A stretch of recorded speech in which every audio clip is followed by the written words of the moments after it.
Parlons Lumière. Nous avons le plaisir et l'honneur de recevoir aujourd'hui l'un des meilleurs photographes, que dis-je, celui-là même qui a le Bénin dans la peau, il a le Bénin dans le sang et ça se respire, ça se vit à travers ses œuvres. Il a parcouru chacune des villes, chacun des petits villages de ce pays-là. Son nom, c'est Yannick Folly. Bonsoir Yannick. Bonsoir David. Comment tu vas? Solide. Et toi? C'est un réel plaisir de t'avoir ici. Je ne sais pas si j'ai bien envie de me lever danser un peu. C'est tout un honneur et à tout Seigneur, tout honneur. Ça fait vraiment plaisir de te voir là. Plaisir partagé. Merci. Vie de photographe. Qui est Yannick Folly? Yannick Folly, d'abord je salue tout le monde, je salue les téléspectateurs, ceux qui nous regardent. Yannick Folly, c'est un photographe, un photojournaliste et un grand aventurier. L'aventure, comment est-ce qu'on arrive à avoir ce grain de folie que tu as? D'abord, tu me permets de reculer un peu. Au fait, l'aventure, je pense que c'est inné à moi dès mon bas âge. Parce que depuis tout petit, je regardais beaucoup de chaînes comme National Geographic, tout ça. Et donc, c'est par là que j'ai vraiment pris le goût de l'aventure, en voyant les autres faire. On va revenir encore un tout petit peu aussi quand même en arrière par rapport à la personne de Yannick Folly, qui est un jeune photographe qu'on ne connaît pas forcément visuellement comme ça, mais dont les œuvres parlent. Et dans le métier que nous faisons, c'est ça qu'on recherche. Alors, nous voudrions connaître le parcours de Yannick Folly. Est-ce qu'il a commencé par se faire une formation ou il est tombé dans la photographie? Raconte-nous ton histoire avec la photographie. Comment ça a commencé pour toi? Ok, d'accord. D'abord, avant de raconter mon parcours, je dirais que la photographie, c'est tout ce que j'ai de plus cher. La photographie, c'est en gros mon identité, c'est Yannick Folly. Et c'est vrai, j'ai commencé comme ça sur le tas. Je suivais beaucoup de tutos, YouTube et autres. Et après, j'ai fait une formation, bon, je ne vais pas dire une formation en tant que telle. Je suis resté avec des gens et qui étaient dans le métier, mais plus montage vidéo. Et après avoir réfléchi, je me suis dit, bon, ok, d'accord. Vu que j'aimais vraiment la chose, il faut que j'arrive à me spécialiser. Et c'est là où j'ai choisi le côté photographie documentaire. Exact. Et j'ai eu la chance de participer à des concours que j'ai eu à gagner. On se rappelle très bien du concours de Yannatus Bertrand. Bertrand, exact. C'était en quelle année? Je pense que c'est en 2018, 2017. On va en revenir parce que la partie qui est consacrée à ça vient. Ok. Et donc j'ai gagné pas mal de concours. Après, j'ai gagné un concours très prestigieux qui est la WordPress Photo, où j'étais à Accra. Là, j'ai rencontré pas mal de photographes, des grands photographes d'ailleurs, de Channel Geography, de New York Times, tout ça. Et j'ai eu la chance maintenant d'aller aux États-Unis pour une école qui est dans Maine. Et après, je suis rentré à Cotonou et c'est là où le virus a pris. En gros, c'est le parcours. Alors, il faut rappeler également que tu es photographe à l'AFP. Oui, à l'agence France Presse, l'AFP. Comment c'est arrivé L'agence France Presse, c'est l'heure des campagnes présidentielles. Je pense que c'est en 2016. J'étais dans le marché d'Antokpa.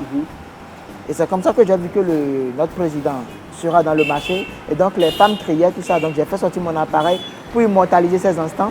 Et c'est là où un monsieur m'a repéré de loin. Et le monsieur était un correspondant de l'AFP. Mais par contre, lui, il quittait le Nigeria pour le Bénin. Et c'est là où il m'a dit, ah ouais, qu'il a vu ma manière de travailler, qu'il est très impressionné par ça. Est-ce qu'on peut changer les contacts? Donc on a échangé les contacts et paf, les choses ont démarré tout naturellement. Et il y avait de la matière déjà qui était là. Du coup, c'est naturel que la roue commence par tourner. Très discret, comment est-ce que tu arrives à mener tes voyages? Tu te lèves un matin, tu te dis, là je vais à Tokotona, je vais à Kwatapengou. Comment tu t'organises généralement? Pour mes voyages, je dirais d'abord, Voyager, c'est bien, ça nourrit l'âme, tout ça. Mais il y a beaucoup de risques. Il y a beaucoup de risques. Par contre, moi, la plupart de mes voyages, je ne les planifie pas. Je ne les planifie pas. C'est avant que j'ai la cartographie du Bénin. Et donc, je mettais des punaises à chaque instant, les zones où je n'ai pas eu à parcourir. Et comme j'ai commencé par faire ça, à un moment donné, je ne planifiais plus les voyages. Et si ça me prend 2 heures, je fais mon sac et paf, je rentre en aventure, quoi. Et je pense que là, des fois, tu as la chance de tomber sur des trucs réels et Vivants. Vivants, oui. Du coup, actuellement, si on prend juste le cas du Bénin, tu as déjà visité combien de pays, de villages Honnêtement, c'est pas que je le dis pour me vanter ou pour me... Sans te mentir, j'ai fait le tour du Bénin. Et quand je dis j'ai fait le tour du Bénin, du nord au sud, de l'est à l'est, il n'y a pas ce point que Yannick Folly n'a pas mis pied. de Batia. Il n'y a pas. Batia, c'est en allant vers Pandari. C'est ça, c'est le dernier village avant de rentrer dans le parc. Donc, il n'y a pas cet endroit. Maintenant, peut-être tu peux dire le nom d'un village et forcément j'ai pris par là où je ne me suis pas arrêté. Mais les zones, il n'y a pas du nord au sud, de l'est à l'est. Généralement, comment tu fais? Tu prends ta moto parce qu'on t'a vu beaucoup avec ta moto Oui, au début je prenais ma moto. J'ai même acheté une Bajaj où j'ai fait le tour en quittant Dassari. J'ai fait Dassari, Materi, Kobli. Je suis venu en Atitengou jusqu'à... Même de Poga. De Poga? Oui. Jusqu'à venir dans le sud. Je t'assure tout. Avec des photos à l'appui. Je sais. J'ai tous ces trucs-là. Ses œuvres. On t'a vu parcourir correctement le Bénin. On a vu tes aventures. Tu les fais sur fonds propres? Oui. La plupart de mes voyages, je les finance moi-même. Tout ce que je fais, c'est moi-même. Maintenant, des fois, il y a des commandes, il y a des missions où le client m'envoie sur le terrain. Et là, je profite aussi. Enfin, ce que moi, j'ai l'habitude de dire, je travaille en m'amusant. C'est-à-dire, en m'amusant, je travaille. Par exemple, des fois, je suis en mission et dès que je termine le boulot comme ça, si j'ai un peu de temps libre, je peux faire mes stories, mes vidéos, tout ça. Et donc, des fois, je travaille en m'amusant. On a vu également ton dernier travail, je ne sais pas si c'est le dernier parce que tu en fais beaucoup, sur l'essence où une dame avait sur sa tête un tonneau. Ah ouais, Ça c'était où? Raconte-nous. Ça c'est un village. C'est, comment on appelle c'est vers Abomey, c'est un village d'Abomey, c'est le nom du village même qui m'échappe. Bon, en parlant ça va venir. En fait, le village n'est pas très loin de Bonou. Bonou, ok. Mais les gens ne prennent pas à Abomey pour aller dans le village. Et du coup, tu vois, il y a des essences prélatées qui prennent par là. Et ces dames, elles chargent des tonneaux sur la tête, des barils d'essence sur la tête, pour aller les déverser auprès du lac, pour pouvoir traverser le lac avec. Wow. Et vraiment, au début, j'étais un peu waouh, quoi. Tu vois, ces femmes qui portent ces trucs-là, ces chats sur la tête, c'est pas facile. Et généralement sur le terrain, parce que quand tu voyages comme ça sur un coup de tête, comment tu dors? Parce que je sais que tu fais beaucoup du camping. Oui, exact, oui. J'ai ma tente, j'ai le couchage et je campe là où je trouve chez l'habitant et je passe la nuit. Et sans te mentir, quand je suis dans le nord, je suis plus à l'aise. C'est ça, là-bas, quand je suis dans le ouest. Au nord, c'est connu quand vous êtes là-bas, c'est la vie, quoi. Ouais. C'est pas pour dénigrer la ville du sud, mais là-bas, c'est... Non, ouais, là-bas, en fait, là-bas, c'est brut. Oui, c'est ça, c'est brut, tu vois. Du moment où tu as le contact, ça passe. Les gens veulent voir ce que tu fais et tout ça. Exact. Également, je me rappelle l'un de tes premiers travaux que moi j'ai découvert, parce que je te connaissais depuis très longtemps. L'un de tes premiers travaux que j'ai découvert, c'est celui des insurrections, ce qu'il y a eu au Togo, où tu as fait des images. Ah ouais. Ça t'a valu un prix, ça, je crois. Non, mais ces photos ont été beaucoup relayées, beaucoup tournées. Mais par contre, ça, c'est un reportage pour l'AFP, pour l'agence France Presse. Ah, d'accord. Et j'étais parti à Lomé pour couvrir ces manifs. Ok. Et ça a beaucoup bougé quand même, hein, parce qu'on a vu les images passer. Ouais, c'était un peu choc, quoi. Parce que sur le terrain... C'était chaud. Ouais, c'était chaud. Et quand tu fais tes voyages comme ça, c'est vrai, bien avant de rejoindre l'AFP, tu faisais déjà tes voyages, trips, tes voyages là. Et quand tu descends chez l'habitant, qu'est-ce que tu lui dis généralement? C'est quoi la discussion que tu as souvent avec l'habitant? Exact. Pour cette question, je te remercie d'ailleurs pour cette question. Et c'est ce que je disais. La photographie, c'est une philosophie. La photographie, c'est une science. Ce n'est pas le fait que tu as l'appareil que tu es photographe. C'est certes l'appareil, oui, il faut l'appareil, mais il y a beaucoup de choses derrière ça. Quand moi je viens dans un village ou quand je viens chez un habitant, l'objectif premier, ce n'est pas de commencer par déclencher. Des fois, je descends dans des villages et je fais même 2 ou 3 jours avant de faire sortir mon appareil. Oui. D'abord, quand je viens, il faut que je fasse tout pour tisser un lien. Tu vois? Du moment où le lien là n'est pas établi, je ne peux rien faire. Donc, je viens, je regarde, je discute.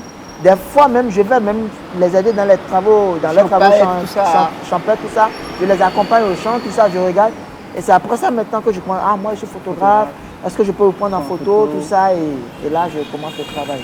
Parce que la finalité de tes travaux, généralement, tu es l'un des seuls à le faire parmi les photographes que nous constituons, c'est faire des mini-expositions pour ces petits villageois-là. Exact. Et à le côté social que tu me racontes un peu. Et comme je le disais, tu vois, donc quand je descends dans le village, j'essaie de tisser un lien d'abord avec la population ou même avec l'habitant chez qui je suis. Et après ça, maintenant, je fais des photos.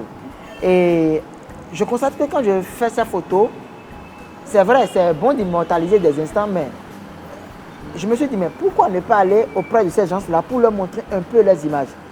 J'ai commencé l'essai d'abord à Ouida. J'étais dans un village en allant vers la porte du Nord autour, où j'avais photographié une fille, une petite fille. Et j'étais reparti. Je pense que ça fait 4 mois après ou 5 mois, comme ça j'étais reparti. Et j'ai développé la photo sur le format 20-25. Okay. Et que j'ai donné à la fille. Et sa maman était là. Mais j'ai vu, en fait, regarde, même en disant ça, j'ai la chair de poule. J'ai senti l'amour, c'est-à-dire la joie. C'est humain en fait. Tu sens que waouh, je me suis dit, mais juste une photo. À un moment donné, la maman a commencé par pleurer. Je me suis dit, mais pourquoi elle pleure? Elle m'a dit, ouais, qu'il y a son petit frère est décédé et qu'il ne met même pas la photo de son petit frère. Tu vois, c'est un petit garçon, tout ça. Et ça m'a fait un tic. Je me suis dit, mais waouh. Donc, juste une photo que j'ai donnée, qui a causé tous ces effets-là. Et donc, je me suis dit, bon, ok, ce que tu vas faire maintenant, quand tu fais la photo, trouve-toi un créneau et tu repars dans et tu fais des mini-expositions pour que les gens puissent avoir une idée de... Parce que, ouais, c'est vrai, j'ai immortalisé, ces photos vont dormir sur mon disque, tout ça. Mais au final, il faut que ces gens aussi aient une idée de leur image. Donc, c'est de là que j'ai initié des petites expositions. Et je repars dans les villages maintenant, les zones où j'ai eu à parcourir, pour faire des petites expositions. Et après, je demande à mes amis, ceux qui ont des habits qui ne portent plus, je fais des collectes ici pour donner à ces gens-là. Parce que tu vois, dans les zones où vivre dans des conditions vraiment difficiles. Difficiles. Donc, j'essaie d'accompagner. Et ce que je fais maintenant, chaque 25 décembre, s'il pleut ou neige, d'abord chaque 25, moi je ne fête jamais avec mes parents. Jamais. Tu choisis un village et puis et je le fais déjà, ça fait bientôt. Je pense que cette année, ça va faire 7 ans que je fais ça. Wow. Je n'ai jamais fêté Noël avec les parents. Même si les parents doivent m'accompagner, on doit fêter Noël dans le village dans un que tu auras choisi. Et donc, je sélectionne des villages et je repars dans ces zones-là pour fêter Noël avec les enfants. Je demande à des amis, ceux qui ont des habits qui ne portent plus, ceux qui veulent m'accompagner. Et je fais des collectes et je vais dans les villages pour... Tu te rappelles du tout premier appareil photo que tu as utilisé, que tu as eu? Je dirais que j'ai commencé par la Nikon D90 et après moi-même je me suis tapé la Canon 60D et jusqu'à présent c'est là. Apparemment on a commencé avec le même modèle. Alors tu te rappelles de ta toute première photo, la toute première photo que tu as eu à prendre en tant que photographe, ou cette photo-là qui a commencé par te donner un peu les ailes? Oui, par contre ça je peux dire oui. La première photo qui a commencé par me donner les ailes, oui. Mais ma toute première photo, je ne vais pas dire ma toute première photo, mais je dirais ça fait partie de mes photos de début. Mais la toute première, non. Et la photo qui a commencé par te donner les ailes, parle-nous-en. La photo qui a commencé par me donner les ailes, c'est une photo d'un garçon et d'une fille qui se regardaient. Et cette photo, ça m'a beaucoup donné les ailes. Et cette photo, je l'ai prise juste pour montrer le côté humain et l'amour. Cette photo, c'est l'amour. Et cette photo, ça représente beaucoup de choses pour moi. Beaucoup de choses. Tu l'as pris avec quel boîtier? Je l'ai pris avec la Canon 60D. 62. Ouais. C'était plus dans tes excursions ou Non, je dirais que cette photo, je l'ai prise à Cotonou ici, à Agla. Ah, ok. À Agla. Mais il y a la vie dans cette photo. Il y a la vie. La vie dans cette photo. Anecdote. En tant que photographe, il y a quelque chose qui se passe souvent et tout le temps. C'est ces anecdotes sur le terrain. Raconte-nous, regarde dans ta mémoire, des choses qui te sont arrivées sur le terrain, de bien drôles et de pires. Les anecdotes, Oui. j'en ai assez. Beaucoup même. J'étais dans un village, j'étais à la zone, comment on appelle, commune, tout ça, j'étais sous ça. J'étais dans un village où je discutais avec, je ne veux pas dire un enfant, mais un jeune. Sa maman était d'accord pour que je puisse la prendre en photo, tout ça. Même ses parents, parce que je pense qu'il y a même son papa qui était sorti à un moment donné. On a discuté, on s'est même checké la main, tout ça. Et donc, je prenais la photo. Quand subitement, son oncle est venu, il a failli casser mon appareil. Il m'a donné un coup violent. Que pourquoi, que c'est ce qu'ils m'ont fait pour Vendre l'image des gens. les gens où je vais capter son image pour aller faire des choses avec. Et ce jour, vraiment, je suis dans un village où je ne connais personne, je ne peux pas me défendre. Donc j'ai dû passer par les moyens pour pouvoir le... Donc tu vois, ça arrive souvent. Et c'est le risque du métier. C'est clair. Secondo, j'étais à Banté. Non, j'étais à Basila et j'ai pris par Maningri pour aller à Parakou. Oui, à moto, bien sûr. J'ai vu sur la carte qu'il y a une voie. Ça passe par la brousse. Hein. Ça, je déconseille à tout le monde. Quitter Basila en passant par Maningri pour aller à Parakou. Waouh. Waouh, waouh. Waouh. C'est la croix et la bannière. Ouais. Et donc, moi, je me suis dit, bon, ok, je vais le faire. Pour voir, rencontrer les gens, se discuter. Excuse-moi un instant, est-ce que tu voyages tout le temps seul? Ouais, la plupart de mes voyages sont seuls. Ouais. Mais maintenant, j'essaie de... Est-ce que tu as une équipe autour qui travaille un peu avec toi? Non, je n'ai pas d'équipe. Tout ce que je fais, c'est solo. Ce qui n'est pas facile, ce qui n'est pas fameux. Mais je ne suis pas du genre à être bloqué ou focus. Hein. Des fois, je travaille avec des gens. Et même, actuellement, j'ai créé un truc qui s'appelle Jean-Mi Aventure. C'est une plateforme que je crois que tu as fait Aventure. un ou deux trips déjà. Exact. Où j'invite des potes, ensemble, on va en trip et pour faire des photos, tout ça. Et donc, j'ai quitté Basila en passant par Maningri pour aller à Parakou. Et sur la voie, j'ai vu deux messieurs qui étaient à moto et ils ont commencé par me poursuivre. Et c'était la brousse, on était en plein milieu de nulle part, quoi. De nulle part. Il n'y a même pas de gens qui te dépassent. Tu vois quelques cases au loin. Et donc les messieurs, ils étaient vraiment en truc là. Bien avant, je me suis arrêté dans un village pour photographier des gens, pour discuter. Il y avait même le chef village avec qui j'avais discuté tout ça. Donc quand j'ai continué, en plus j'ai décollé le drone. Ben, quand je décolle mon drone, ça attire l'attention de tout le monde. Tout le monde vient, on les discute. Enfants viennent. Je laisse la télécommande, des fois ils essayent pour voir tout ça. Donc quand j'ai continué la route, j'ai vu qu'il y a deux messieurs qui étaient à moto, ils me suivaient tout ça. J'avais tellement peur, je ne savais pas quoi faire. Donc j'avais mon trépied dans le sac. J'ai dit bon ok d'accord, prends ton trépied comme si c'est un... Donc j'ai pris le trépied. Tu as fait comme si c'était une arme? Oui, j'ai fait comme ça. J'ai dit ok, je vous attends, venez. Donc ils ont freiné, ils ont même failli tomber dans le truc là. Ils sont freinés, ils ont dit non, on ne peut rien vous faire. J'ai dit mais pourquoi? C'est quoi? Qu'est-ce que vous me voulez? Ils ont dit non, que c'est le chef du village qui m'appelle. J'ai dit est-ce que vous êtes sûr? Tournez maintenant et mettez-vous devant moi et je vous suis. Et c'est comme ça qu'on a fait un visite dans le village encore. Et j'ai discuté avec le chef du village, tout ça, et après ils m'ont laissé. Donc, Et ce jour, j'avais vraiment la trouille. À un moment donné, je filais aussi, mais j'ai dit, mais. Tu as la trouille à fond, quoi. Tu te dis, si Vraiment. jamais on te prend là, c'est que c'est Même, mort. non, mais si les gars me prennent là, s'ils me prennent, c'est fini, quoi. Vos conseils. La question, c'est de savoir les difficultés que M. Oui, Yannick je sais. a eu à rencontrer au coup de ça. Oui, Je on reprends répondait en la même question. temps. Ok. D'abord, tu peux me rappeler le prénom, s'il te plaît? Gaël. Très grand merci à toi, Gaël. Merci pour la question, d'ailleurs. Avant de commencer, je vais dire une chose. Il n'y a pas ce métier où il n'y a pas de difficulté. Même si tu es une vendeuse d'eau, il y a forcément un truc qui va, à un moment donné, beaucoup te déranger. Donc, il y a toujours des difficultés. Je dirais que mes débuts, ça n'a pas été du tout facile. Parce que se rendre dans un village, ce n'est pas chose fameuse. Parce que je ne gagnais pas comme ça.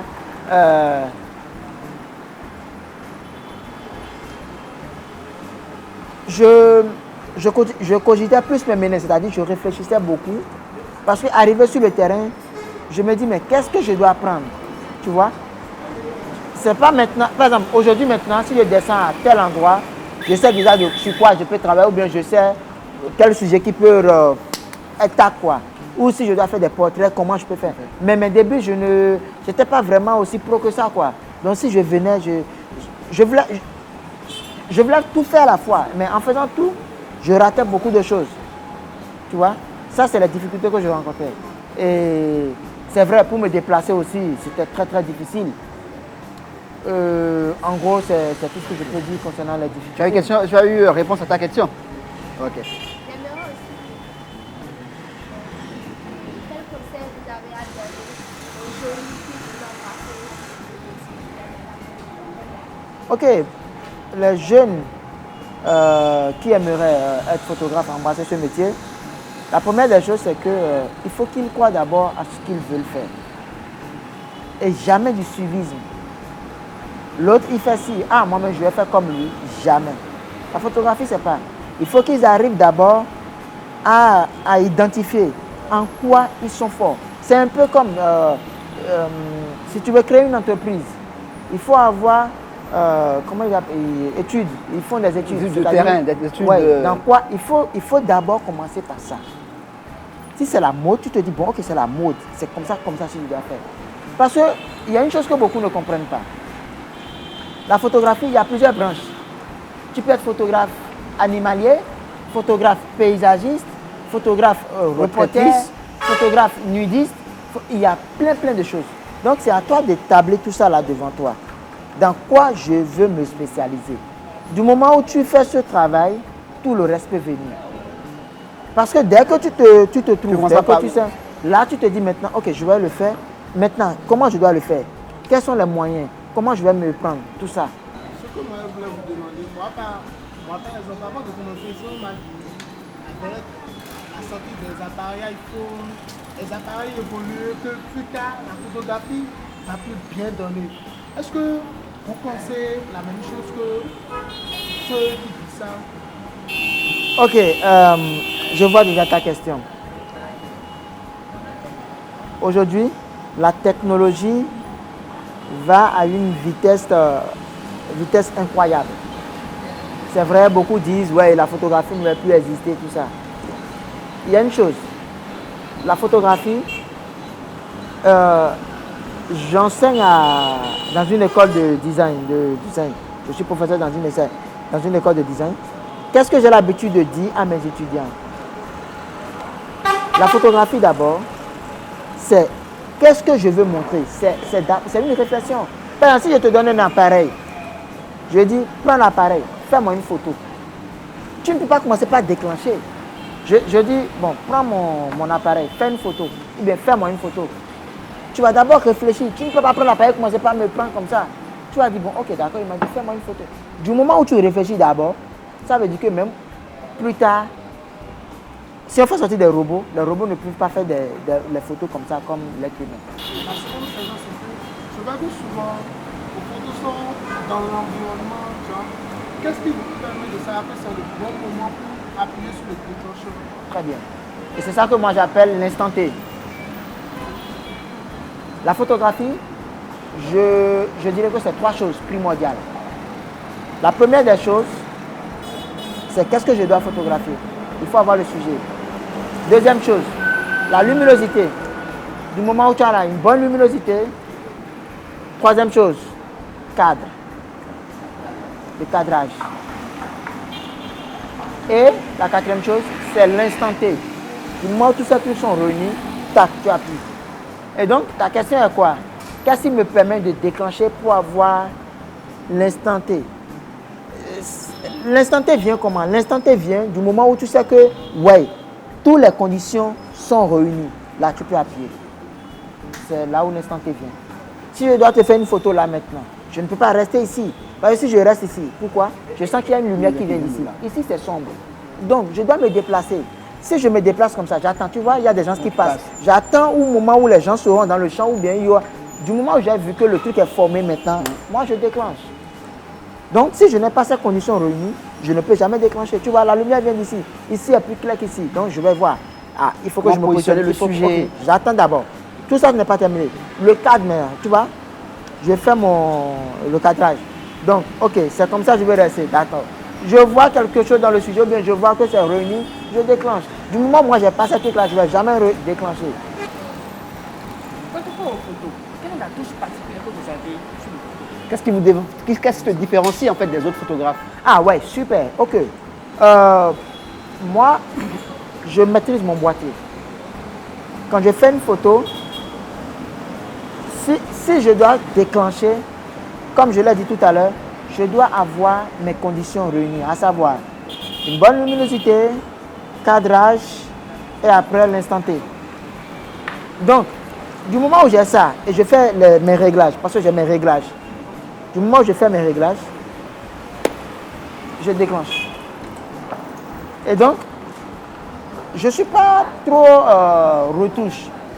Parce que moi, un photographe qui met trop de retouches sur sa photo, en gros, c'est un graphiste selon moi. Ou c'est un illustrateur. J'appelle pas ça photographe. Merci. Le photographe, c'est quelqu'un qui maîtrise vraiment son boîtier. Et je te donne un exemple. Moi, je suis photojournaliste. Quand je fais une photo, je n'ai même pas le temps de retoucher ma photo avant d'envoyer ma photo à l'agence. C'est ça. Quand je fais une photo, là, paf, hier, on a reçu les vaccins. Oui, du Covid. J'étais là pour... mais par contre, là, j'étais pour l'UNICEF. Okay. Donc, j'étais avec l'UNICEF pour ouvrir l'événement, tout ça. Mais mes photos, dès que j'ai terminé, j'ai quitté l'aéroport. Je suis venu dans la voiture, j'ai mis ma carte, et toutes mes photos ont commencé par circuler. Je n'ai pas le temps de dire, je vais faire retouche enlever, l'imperfection, les boutons, non. Le photojournalisme, c'est ça. Il rencontre la photo, c'est ça. Ça doit être naturel. Je ne peux pas dire, bon, qu'il y a des oreilles larges. Maintenant, je vais raccourcir, faire la bouche. Non. Pour un photographe de mode, c'est possible. Eux, ils ont ce temps. Oui, c'est ça. Mais nous, photojournalistes, c'est vraiment... C'est ça, le truc. Pas ça, quoi. Je t'en prie. Merci. Donc, il faut rappeler qu'on est sur cette émission avec La Griotine, qui est l'entreprise d'un jeune entrepreneur béninois qui nous accompagne sur des chips de bananes aux saveurs multiples. Donc, on a commencé par avoir des partenaires. On espère que ça va continuer dans le temps. Également, nous sommes à l'espace Cube, qui est un restaurant lounge bar qui nous reçoit depuis le début de cette aventure. Et nous tenons quand même à faire un clin d'œil. Venez au lounge bar, restaurant, prendre de jolis mets, de très bons mets. Nous, on a testé et c'est très bon. Merci Yannick. Merci. Continue de nous faire rêver. Continue de faire rêver le Bénin. Et parlons toujours lumière. Merci. À la prochaine.